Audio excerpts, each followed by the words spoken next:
सर्वबाधा विनिर्मुक्तो धनधान्य सुतान्वितः मनुष्यो मत्प्रसादेन भविष्यति न संशयः। अद्य पुनः अहं वैयाकरणसिद्धान्तकौमुद्याः अध्यापनार्थं समुपस्थितोऽस्मि भवतां सम्मुखे। पुनः अद्य संस्कृतं भारतम् इति नामाख्यः यः समूहः वर्तते तस्य अन्तर्जालिकः यः समूहः वर्तते तस्य समूहस्य ये संस्थापकाः गुरुकल्पाः प्रोफेसर मदन मोहन झा महाभागाः तेषां पुनः हार्देन धन्यवादं सविज्ञाय अत्र ये समुपस्थिताः सन्ति भवतां समेषां स्वागतम्। तत्र अद्य नवम पाठः प्रचलति। नवम पाठः तत्र अतिसंक्षेपेण मुनित्रयं नमस्कृत्य तदुक्ति परिभाव्य च इत्यस्य विचारः सञ्जातः वर्तते। अधुना परिभाव्यः परिभाव्यत्युपरि विचारः सञ्जातः। तत्र परिभाव्य इति शब्दस्य को अर्थः तत्र विचार्य तिरस्कृत्य पुनः अर्थद्वय कथं संभवति, यतोहि तत्र एकः एव परिभाव्य इति शब्दः वर्तते। तेन एकेन शब्देन तत्र अर्थद्वयस्य बोधः कथं भवति, यतोहि नियमः वर्तते सकृदुच्चरितः शब्दः सकृदेवार्थं गमयति। तर्हि सकृदुच्चरितः परिभाव्य इति शब्दः तेन सकृदर्थस्यैव बोधः भविष्यति विचार्य अथवा परिभाव्य। तर्हि कथं बोधः भवति उभयस्य इति चेत् मया ह्यः एव प्रतिपादितं। तत्र आवृत्य उभयार्थस्य बोधः करणीयः। पुनः परिपूर्वकभूधातो अनादरः तर्हि विचारः कथम् आगच्छति इति एतत् सर्वं विचारः जातः। तत्र परिपूर्वकभूधातोः यद्यपि कोशात् किमस्ति अनादरः अर्थः वर्तते, तर्हि कथं तिरस्कारः इति शङ्का जायते। यतोहि परिभवः अनादरो परिभवः परिभावस्तिरस्क्रिया इति कोशात् परिपूर्वकभूधातोः तिरस्कारः अर्थः वर्तते। तर्हि सर्वत्रैव परिपूर्वकभूधातोः तिरस्कारार्थः भविष्यति। कथं तत्र परिपूर्वकभूधातोः किमस्ति विचारः अर्थः भविष्यति इति आशंका यदि भवति तर्हि तस्य उत्तरं ज्ञातव्यं। यदि जिज्ञासा हो आशंका हो कि अमर कोश तो कह रहे हैं कि परिपूर्वकभूधातु का अर्थ क्या होता है, अनादर अर्थ होता है, तो परिपूर्वकभूधातु का क्या होगा, अनादर ही अर्थ होगा, तिरस्कार ही अर्थ होगा, विचार अर्थ कैसे कर सकते हैं आप, इत्याशंका यदि भवति तर्हि तत्र विज्ञातव्यः किमस्ति कोशः किं करोति कोशेन किं भवति इति ज्ञातव्यम्। तर्हि कोशेन नामलिङ्गानुशासनं भवति। कोशेन किं भवति नामलिङ्गानुशासनं भवति। नाम्नः लिङ्गस्य च अनुशासनं भवति। यथा शुक्लादयः गुणे पुंसि गुणलिङ्गास्तु तद्वति इत्यादि कोशाः वदन्ति गुणे शुक्लादयः पुंसि भवन्ति, किन्तु गुणे तु तत्तल्लिङ्गाः भवन्ति। अतः कोशेन किं भवति नाम्नः लिङ्गस्य च अनुशासनं भवति। नामलिङ्गानुशासनं को अनुशासनीभूतः कोशः। नामलिङ्गानुशासनं कोशः। कोशेन नाम्नः लिङ्गस्य अनुशासनं भवति। न तु धात्वर्थ शक्तेः क्या नामार्थ शक्तेः कोशेन निर्धारणं भवति, लिङ्गस्य च कोशेन निर्धारणं भवति, न तु धात्वर्थ शक्तेः कोशेन निर्धारणं भवति। धात्यर्थशक्तेः कोशेन निर्धारणं न भवति। तस्मात् अत्र परिपूर्वक भूधात्वर्थशक्तेः किं न करोति, कोशः निर्धारणं न करोति। यदि परिपूर्वक भूधात्वर्थः एव अनादरः, अपितु कोशः किं वदति, कोशः वदति परिभव परिभाव, अर्थात परिभव इत्यत्र किं वर्तते, अप्रत्ययः वर्तते। परिभव इत्यत्र किं वर्तते, अप्रत्ययः वर्तते। केन वर्तते, हृदोरप इति सूत्रेण अप्रत्ययः वर्तते। हृदोरप इति सूत्रेण परिभू अप गुणः भवति, परिभव इति भवति। अपरिभाव इत्यत्र किं वर्तते, परौ भुवौ अवज्ञाने, परौ भुवौ अवज्ञाने इति सूत्रेण किं भवति, घञ् प्रत्ययः भवति, तर्हि परिभाव इति भवति। अतः किं वर्तते, परिभव परिभाव इति कथमस्ति, एकः घयन्तः वर्तते, अपरश्च अप्रत्यान्तः वर्तते। एकः परिभव शब्दः अप्रत्यान्तः वर्तते, अपरिभाव शब्दः घञ् प्रत्यान्तः वर्तते। अतः अप्रत्यान्तस्य घञ् प्रत्यान्तस्य च परिभव परिभाव शब्दयोः ग्रहणं वर्तते।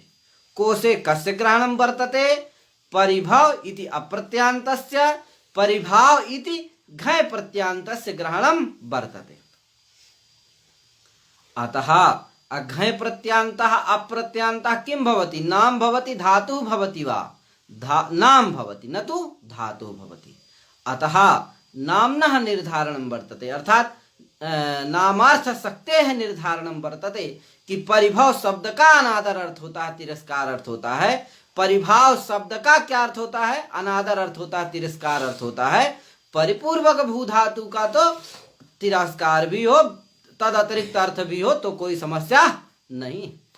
समझे कि नहीं, किसका अर्थ कोश निर्धारण किया, परिभव इस नाम का, और परिभाव इस नाम का अर्थ, इस नाम के अर्थ का निर्धारण किया। समझे कि नहीं।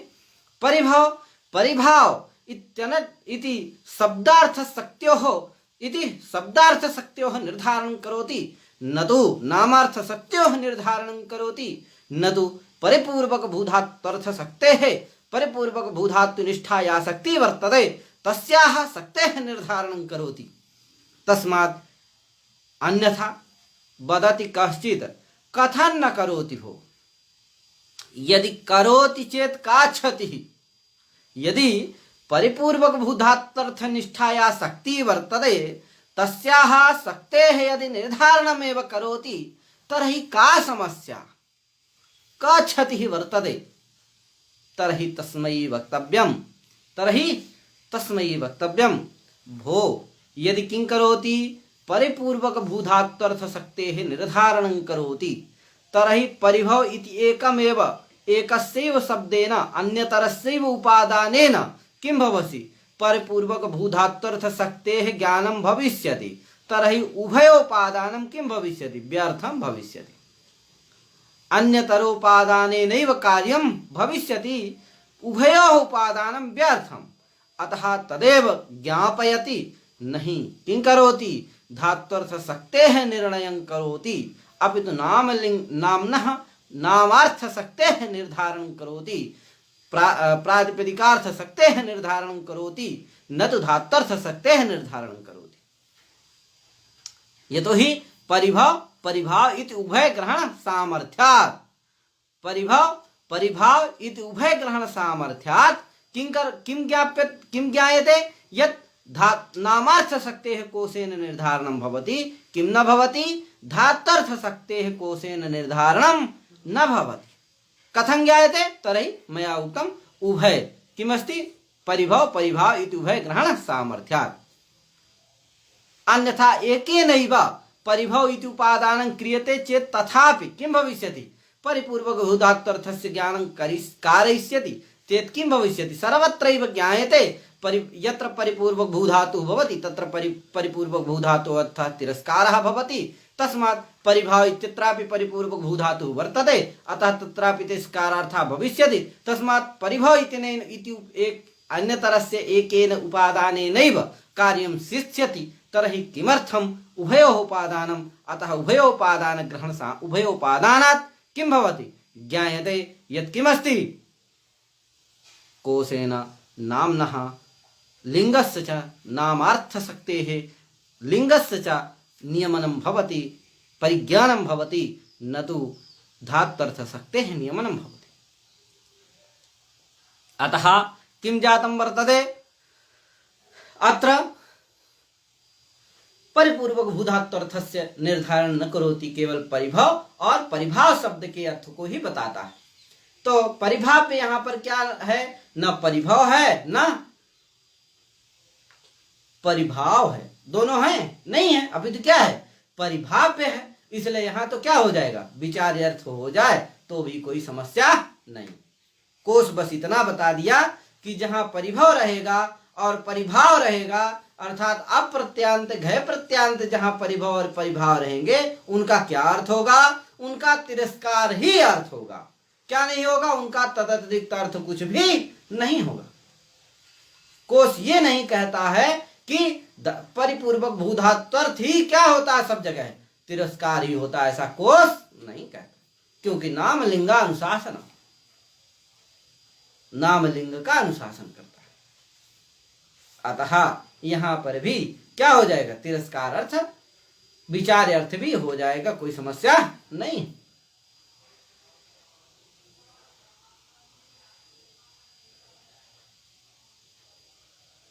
अब यद्यपि अत्र बहुधा विचारः वर्तते, किन्तु न करोमि, यतोहि मासं पर्यन्तं यदि सर्वं करिष्यामि चेत् मासाधिकं गमिष्यति यत्रैव। अतः छात्राणां निवेदः वर्तते, प्रार्थना वर्तते, निवेदनं वर्तते यत् किं क्रियतां तत्र किञ्चित् लघुना भवतु, अतः अधिकं न करोमि, अग्रे गच्छामः, आगे चलते। इस तरह से सिद्ध हो गया कि वैयाकरण सिद्धांत क्या हुआ, मुनित्रयम् नमस्कृत्य तदुक्ति परिभाव्य। यहाँ क्या हो गया, परिपूर्वक भूधात्वर्थ क्या हुआ, तिरस्कार और विचार दोनों हो सकते हैं। पुनः आते हैं वैयाकरण सिद्धांत कौमुदीयम विरच्यते, आगे की जो पंक्ति है वो क्या है, वैयाकरण सिद्धांत कौमुदीयम विरच्यते। यहाँ वैयाकरण सिद्धांत कौमुदी, क्या वैयाकरण सिद्धांत कौमुदी, इस पद के ऊपर विचार करते हैं। यद्यपि शुरू में ही इस ग्रंथ का ही नाम क्या है, वैयाकरण सिद्धांत कौमुदी। अतः उस वैयाकरण सिद्धांत कौमुदी शब्द का मतलब क्या है, तरहि तत्र ज्ञातव्यम वैयाकरण सिद्धांत कौमुदी अस्मिन् इदं समस्त पदम वर्तते, समस्तम इदं पदम वर्तते, वैयाकरण सिद्धांत कौमुदी।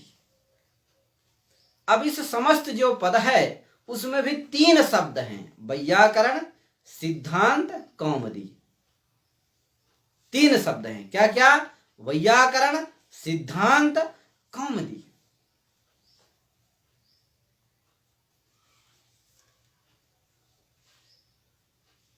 मिश्रा जी हैं हमारे संजीव जी, अत्यंत ही, संजीव मिश्रा जी अत्यंत ही प्रेमी हैं, प्रतिदिन आ जाते हैं, बहुत बहुत धन्यवाद आपका। एवमेव सर्वदैव स्नेहं कुर्वन्तु। अतः किं क्रियते, सिद्धांत वैयाकरण सिद्धांत कौमुदी, अत्र किमस्ति, वैयाकरण इति पदत्रयं त्रीणि पदानि सन्ति। किं किम्, एकं किमस्ति वैयाकरण, द्वितीयं किमस्ति सिद्धांत, तृतीयं किमस्ति कौमुदी इति त्रीणि पदानि सन्ति अत्र। तत्र ज्ञातव्यः वैयाकरण, वैयाकरण पदस्य को अर्थः, तदनन्तरं सिद्धांत पदस्य को अर्थः, तदनन्तरं कौमुदी पदस्य को अर्थः, कथं चेतेषां सिद्धिः भवति इति सर्वं ज्ञातव्यम्। तदैव वैयाकरण सिद्धांत कौमुदी इति पदार्थस्य ज्ञानं भविष्यति। यतो हि नियमः वर्तते, वाक्यार्थ ज्ञाने पदार्थ ज्ञानं कारणं घटित बुद्धौ च घटक ज्ञानं कारणं तस्मादत्र यद् यावत् पर्यन्तं तदघटक वाक्यघटक पदार्थानां ज्ञानं न भवसि चेत् सम्पूर्णस्य वाक्यार्थस्य ज्ञानं न भवितुम् अर्हति। अतः अत्र ज्ञातव्यः पदार्थः ज्ञातव्यः। वैयाकरण सिद्धांत कौमुदी इति। तत्र वैयाकरण शब्दः प्रथमः वर्तते। वैयाकरण इत्यत्रापि शब्दद्वयं वर्तते, व्याकरण ततः भवति वैयाकरण। अरे प्रकृतिः भवति प्रत्ययः भवति, तत्र व्याकरण इति व्याकरण शब्दात् किं भवति, वैयाकरण इत्यस्य निष्पत्तिः भवति। तत्र किं भवति, व्याकरण शब्दात् वैयाकरण निष्पद्यते। तस्मात् प्रथमं किम् आगच्छति, व्याकरण, तदनन्तरं किम् आगच्छति, वैयाकरण। तत्र व्याकरण शब्दस्य प्रथमं ज्ञानं करणीयं, तदा वैयाकरण शब्द पदार्थस्य ज्ञानं भविष्यति। तर्हि व्याकरण इति ज्ञातव्यं। व्याकरण शब्दस्य कथं निष्पत्तिः चेत् वि आङ् पूर्वक क्री धातु वर्तते। व्याकरण इत्यस्य निष्पत्तिः कथं भवति इति चेत् वदामि।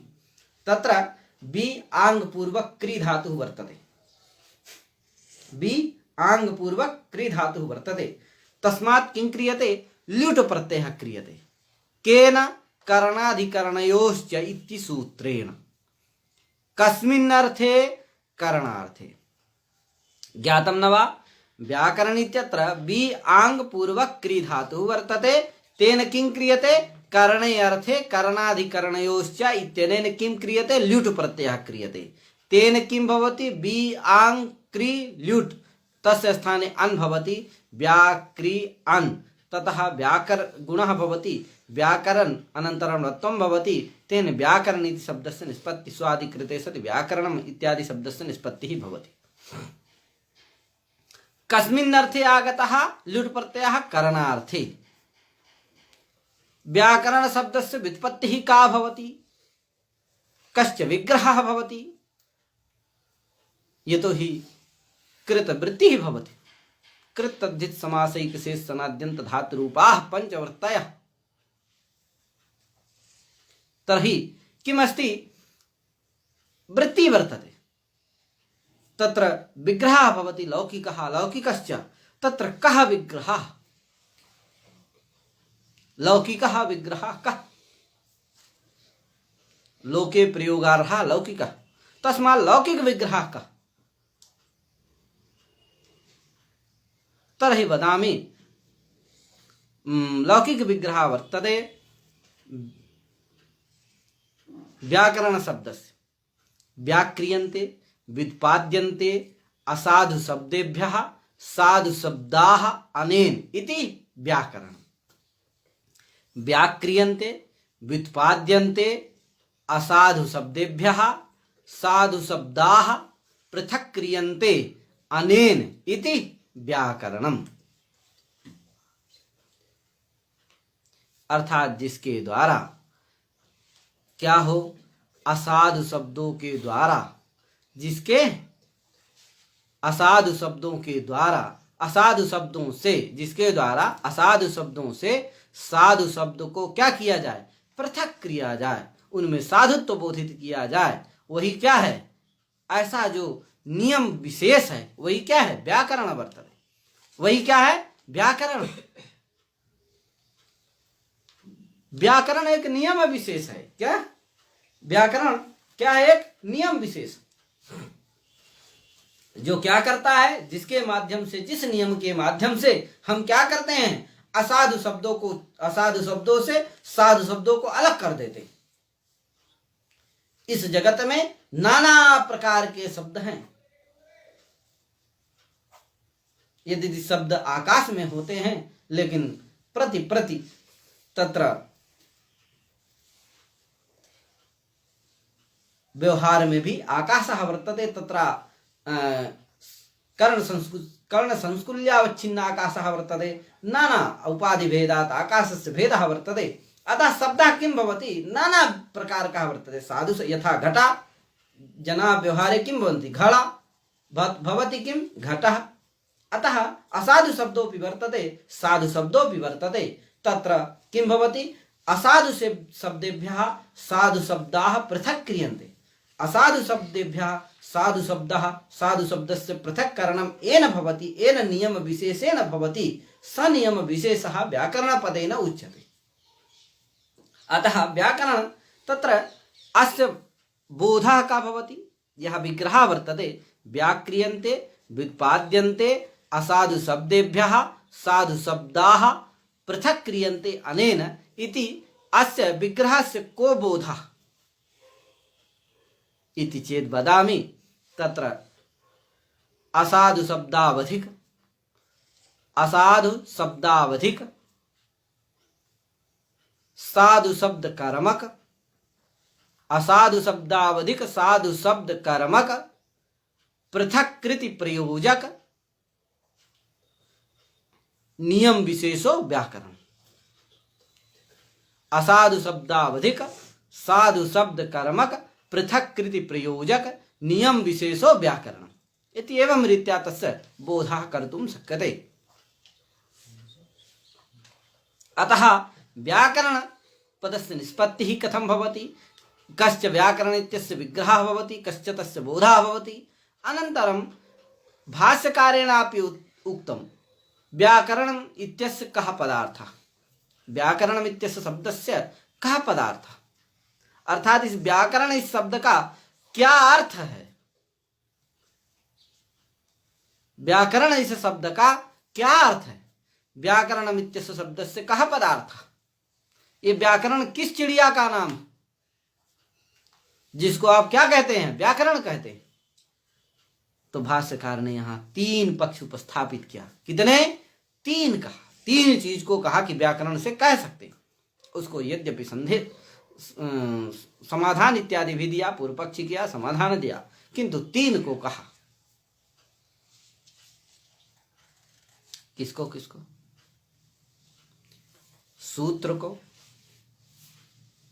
सूत्र को कहा एक, द्वितीयम शब्द को कहा, द्वितीय शब्द, तृतीयम लक्ष्य लक्षणम व्याकरण। ये तीन हैं। भाष्यकार ने कहा सूत्रम व्याकरणम अथवा शब्दो व्याकरणम अथवा लक्ष्य लक्षणम व्याकरण इति एवं रीत्या किं कृतं वर्तते। कहा कि व्याकरणम् इत्यस्य शब्दस्य त्रयः पदार्थाः भवितुम् अर्हति। ऐसा भाष्यकार ने कहा। एक क्या? सूत्र, दूसरा शब्द, तीसरा लक्ष्य लक्षणम व्याकरण। पहला कहा सूत्र। व्याकरण शब्द का क्या अर्थ है? कहा सूत्र अर्थ है। कहा भैया यदि तीनों में दोष दिया, थोड़ा थोड़ा हम बता देते हैं, ज्यादा तो नहीं बताएंगे, बस थोड़ा। तो देखिए, कहा कि यदि व्याकरण शब्द का क्या अर्थ मानोगे? सूत्र मानोगे, तो कहा व्याकरणस्य सूत्रम यह प्रयोग होता है। क्या प्रयोग होता है? व्याकरणस्य सूत्रम। यह प्रयोग हो ही नहीं पाएगा। क्यों? क्योंकि व्याकरण का अर्थ क्या हो गया? अब सूत्र हो गया। व्याकरण का अर्थ क्या हो गया? सूत्र हो गया। अब व्याकरणस्य और सूत्र में भेद रह गया? नहीं हो गया, क्योंकि व्याकरण वही सूत्र है, जो सूत्र है वही क्या है? व्याकरण है। तो व्याकरण और सूत्र में क्या नहीं रह गया? भेद नहीं रह गया। तो एक लक्ष्य और लक्षण में क्या हो गया? अभेद हो गया। जो व्याकरण है वही क्या है? सूत्र है। जो सूत्र है वही क्या है? व्याकरण है। और षष्ठी कहाँ होती है? भेद में षष्ठी होती है, न तो अभेदे षष्ठी भवति। अतः यहां पर क्या होगा? व्याकरणस्य सूत्रम, ऐसा प्रयोग होगा ही नहीं। षष्ठ्यर्थो अनुपपन्ना।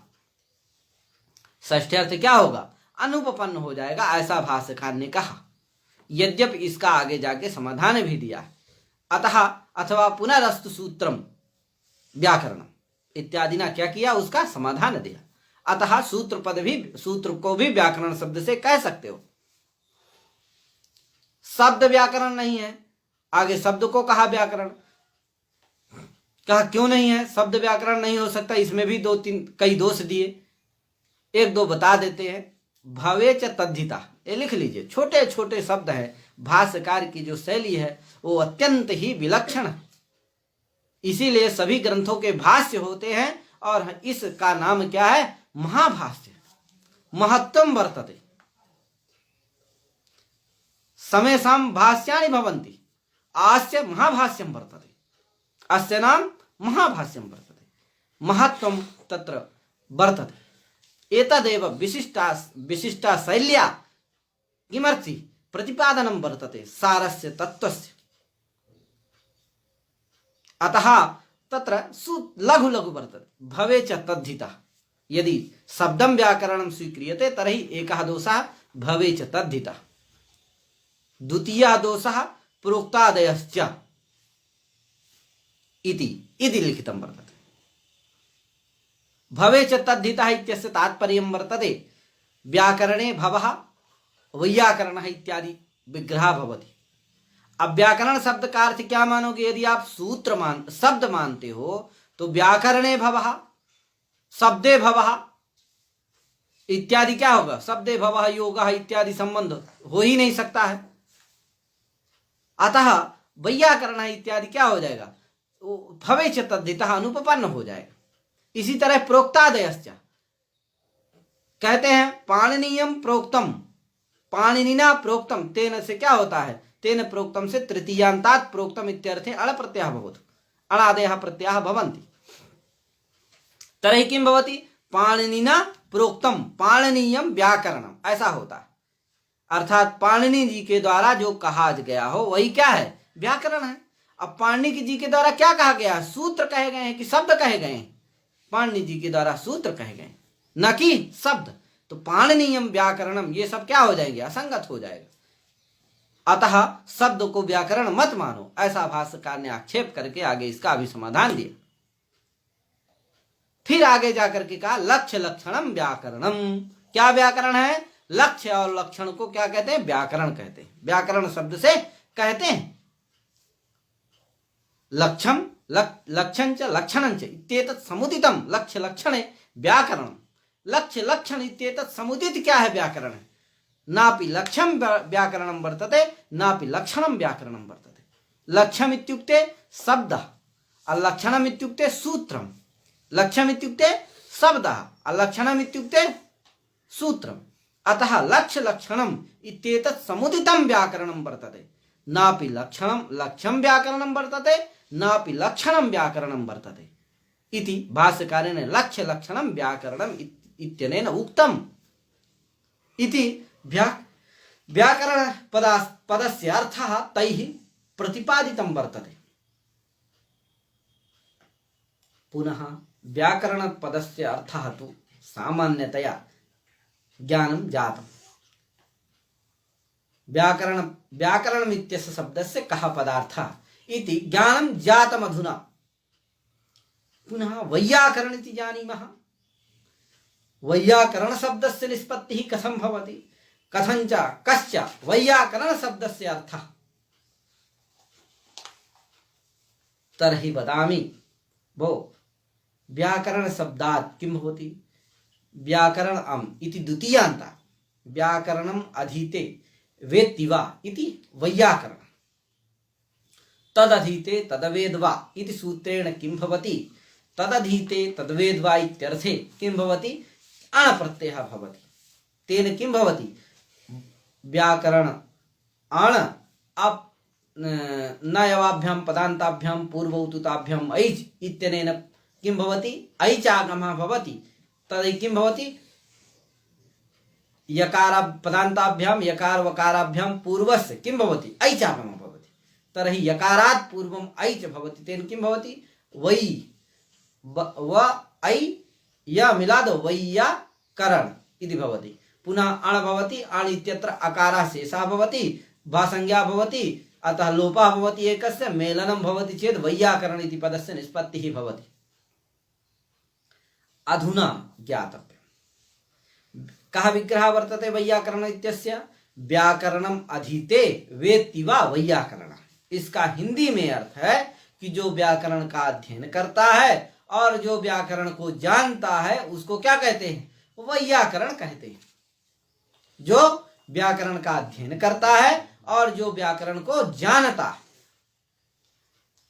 ज्ञान रखता है उसका, वो भी क्या है? व्याकरण। वैयाकरण शब्द से कहा जाता है। दोनों को कहते हैं।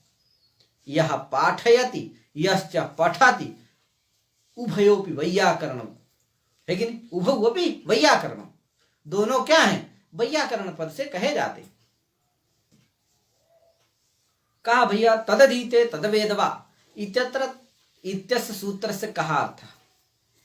तर्हि अस्य सूत्रस्य अर्थः वर्तते द्वितीयान्तात् समर्थ सुबन्तात् तद अधीते वेदवा इत्यर्थे किं भवति? अण प्रत्ययः भवति। अध्ययन कर अधीते इत्यस्य अर्थः अध्ययन कर्तरि, वेद इत्यस्य अर्थः ज्ञान कर्तरि अर्थे। समझे कि नहीं? तो द्वितीयान्तात् किं भवति? अध्ययन कर्तरि ज्ञान कर्तरि च अण प्रत्ययः भवति। द्वितीयान्तात् समर्थ सुबन्तात् अध्ययन कर्तरि ज्ञान कर्तरि च अण प्रत्ययः भवति। पुनः अत्र जिज्ञासा भवति, तर्हि द्वितीयान्तं किं वर्तते? संघटनं करोमि अस्य व्याकरण अम् इति द्वितीयान्तं वर्तते। द्वितीयान्तं समर्थं द्वितीयान्त समर्थ सुबन्तं समर्थं किमस्ति? तदेव अस्ति व्याकरण अमिति। तस्मात् अध्ययन कर्तरि वेत्ति वा ज्ञान कर्तरि इत्यर्थे किं भवति? अण प्रत्ययः भवति। अत्र पुनः जिज्ञासा भवति एका, भो अधीते वेद इति द्वयं सूत्रस्य तदधीते तदवेद वा अस्मिन् सूत्रे तत्र अध्ययन इत्यस्य अधीते इत्यस्य ग्रहणं वर्तते, वेद वा इत्यस्य ग्रहणं वर्तते। तर्हि अधीते वेद इत्यत्र को भेदः वर्तते? अरे अध्ययनमेव वेदः, जो अध्ययन वही क्या है? वेद है। तो अधीते से ही वेद गतार्थ है, अथवा वेद से ही क्या है? अधीते गतार्थ है। तो दोनों का क्यों ग्रहण करते हो आप?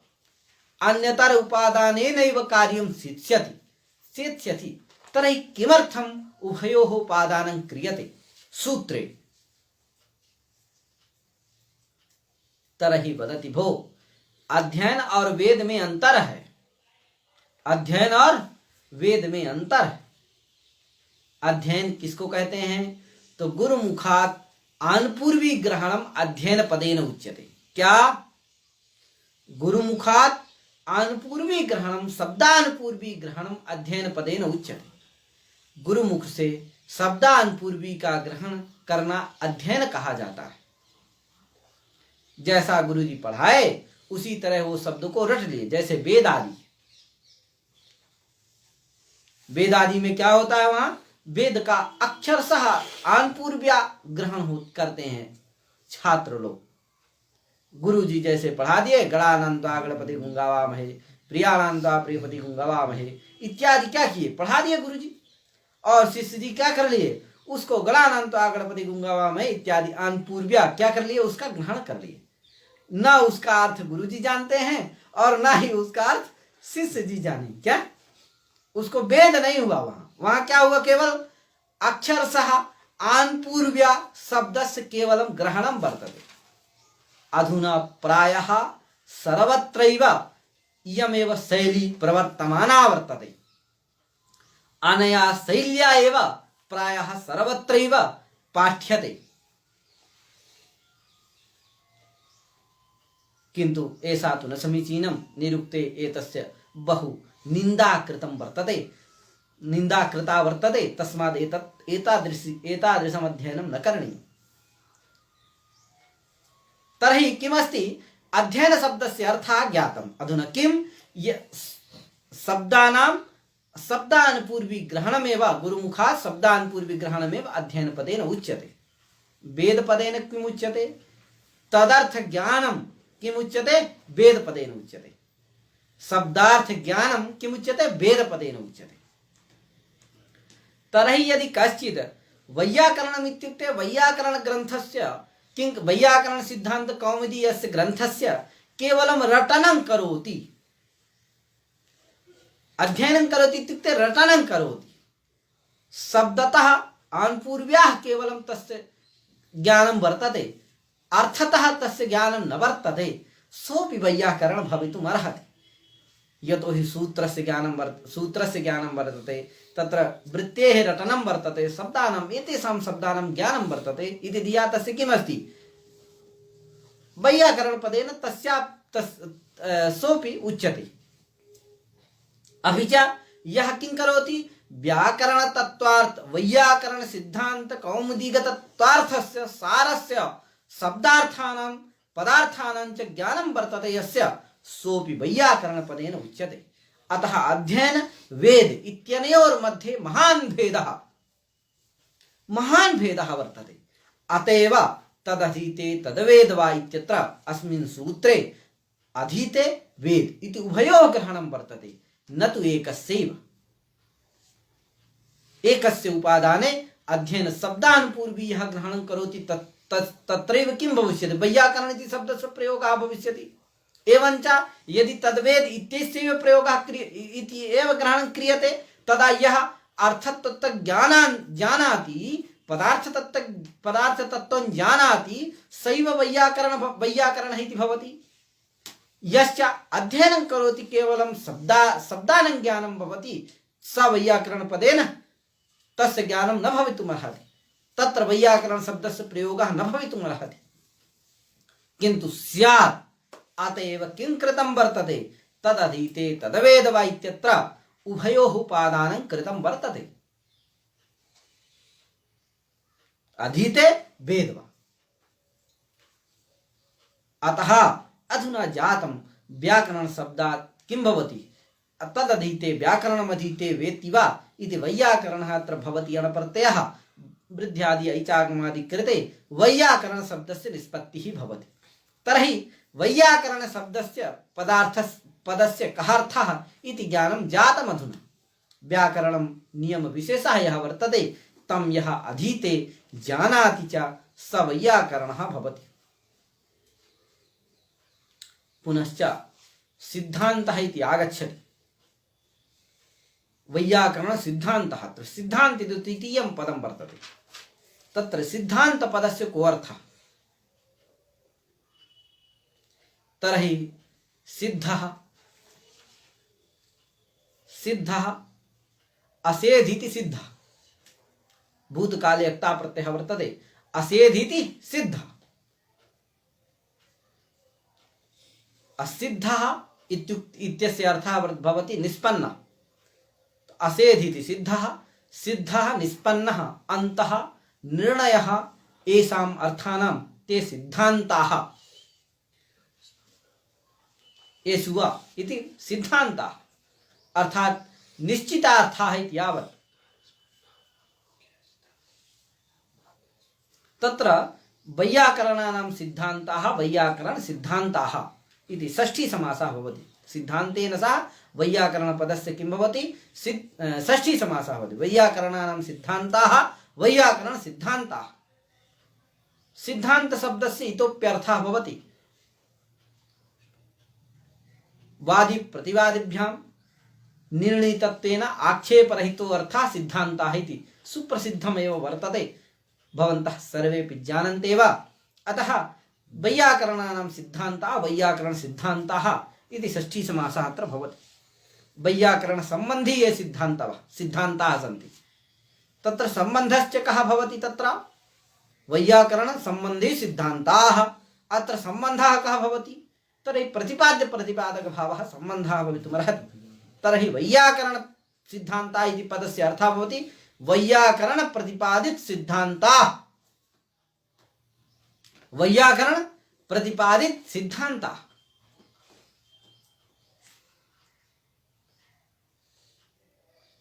पुनः अथवा एक तत्र इतोपि भवितुमर्हति यत् किमस्ति,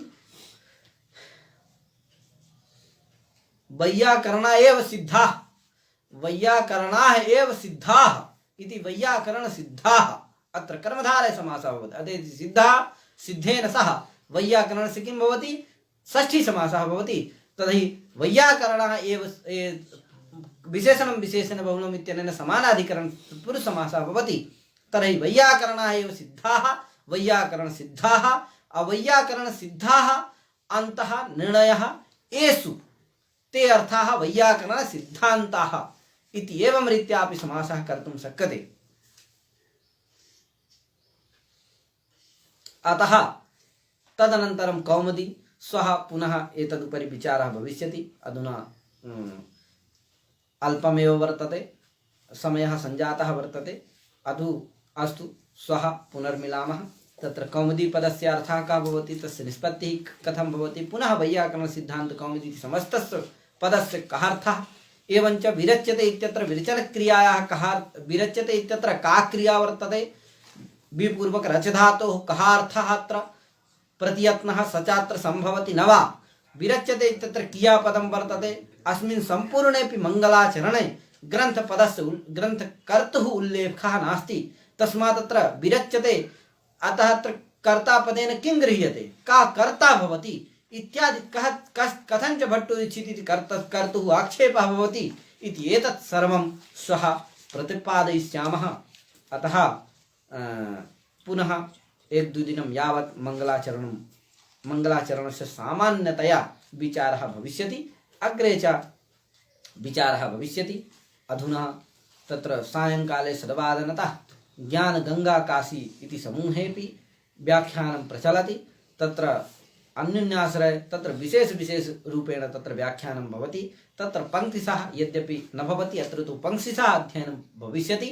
तत्र तु विशेष सूत्राणां तत्र सूत्रार्थानां तत्र विषयाणां चिन्तनं भवति।